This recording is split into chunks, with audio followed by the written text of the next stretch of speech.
ಜೈ ಭಾರತ್ ವಂದೇ ಮಾತರಂ. ಭಾರತ ಅಮೆರಿಕಗೆ ಟಕ್ಕರ್ ಕೊಡಲು ಮುಂದಾಗಿದೆ. ಭಾರತ ಹಾಗೂ ಯುರೋಪ್ ನಡುವಿನ ಈ ಒಪ್ಪಂದದಿಂದ ಟ್ರಂಪ್ ಮುಖ ನೋಡಕ್ಕೆ ಆಗಲ್ಲ.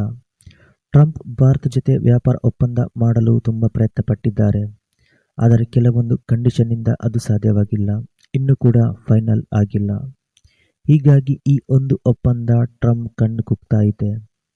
ಟ್ರಂಪ್ ಭಾರತ ಲಾಭ ಕಡೆಗಣಿಸಿ ಅಮೆರಿಕಗೆ ಹೆಚ್ಚು ಲಾಭ ಆಗುವ ಹಾಗೆ ಒಂದು ಕಂಡೀಷನ್ ಹಾಕಿದ್ರು. ಅಮೆರಿಕದ ರೈತರಿಗೆ ಲಾಭ ಆಗುವ ಹಾಗೆ ಕಂಡೀಷನ್ ಹಾಕಿದ್ರು. ಅದಕ್ಕೆ ಭಾರತ ಒಪ್ಪಲಿಲ್ಲ. ಹಾಗಾಗಿ ಅದು ಮುಂದುವರಿಯಲಿಲ್ಲ, ಅಲ್ಲೇ ಸ್ಟ್ರಕ್ ಆಗಿದೆ. ಆದರೆ ಬೇರೆ ರಾಷ್ಟ್ರ ಜೊತೆ ಮಾಡಿದ ಫ್ರೀ ಟ್ರೇಡ್ ಅಗ್ರಿಮೆಂಟ್ ಪಾಸ್ ಆಗಿದೆ. ಇದೊಂದು ಭಾರತ ಜೊತೆಗಿನ ಮಾಡಿದ ಒಂದು ಬೆಸ್ಟ್ ಡೀಲ್ ಅಂತ ಯುರೋಪ್ ಹೇಳ್ತಾ ಇದೆ. ಹಾಗಾದರೆ ಏನು ಈ ವಿಚಾರ, ಅದರ ಬಗ್ಗೆ ನಿಮಗೆ ಮಾಹಿತಿ ಕೊಡ್ತಾ ಇದ್ದೀನಿ.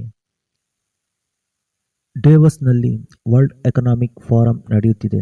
ಇದರಲ್ಲಿ ವಿಶ್ವದ ರಾಷ್ಟ್ರಗಳು ಹಾಗೂ ಬಲಿಷ್ಠ ಆರ್ಥಿಕವಾಗಿ ಮುಂದುವರಿದ ರಾಷ್ಟ್ರಗಳು ಇದರಲ್ಲಿ ಭಾಗವಹಿಸುತ್ತಿದೆ. ಇದರಲ್ಲಿ ಭಾರತವು ಕೂಡ ಭಾಗವಹಿಸುತ್ತಿದೆ. ಇದರ ಮುಖ್ಯ ಉದ್ದೇಶ ಆರ್ಥಿಕ ಸದೃಢವಾಗಿಸುವುದು. ಇದರಲ್ಲಿ ಕೆಲವು ರಾಷ್ಟ್ರದ ಮುಖ್ಯಸ್ಥರು, ಕೆಲವು ಕಂಪನಿಗಳ ಸಿಇಒಗಳು ಪಾಲ್ಗೊಳ್ಳುತ್ತಿದ್ದಾರೆ. ಈ ವೇದಿಕೆಯಲ್ಲಿ ಯುರೋಪ್ ಮುಖ್ಯಸ್ಥರ ಹಾಗೆ ಭಾರತ ಜೊತೆ ಒಂದು ಫ್ರೀ ಟ್ರೇಡ್ ಅಗ್ರಿಮೆಂಟ್ ನಡೆಯುವ ಹಂತಕ್ಕೆ ಬಂದಿದೆ.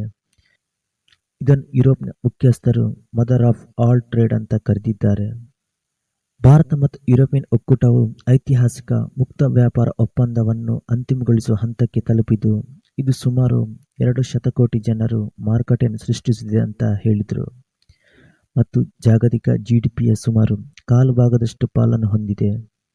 ಯುರೋಪಿಯನ್ ಆಯೋಗದ ಅಧ್ಯಕ್ಷೆ ಉರ್ಸುಲಾ ವಾನ್ ಡೆರ್ ಲೆಯನ್ ಅವರು ಹೇಳಿದರು.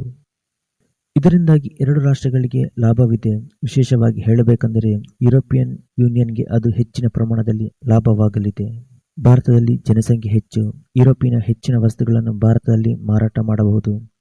ಹಾಗೆ ಭಾರತದಲ್ಲಿನ ವಸ್ತುಗಳನ್ನು ಯುರೋಪಿಯನ್ ರಾಷ್ಟ್ರಗಳಿಗೆ ರಫ್ತು ಮಾಡಬಹುದು.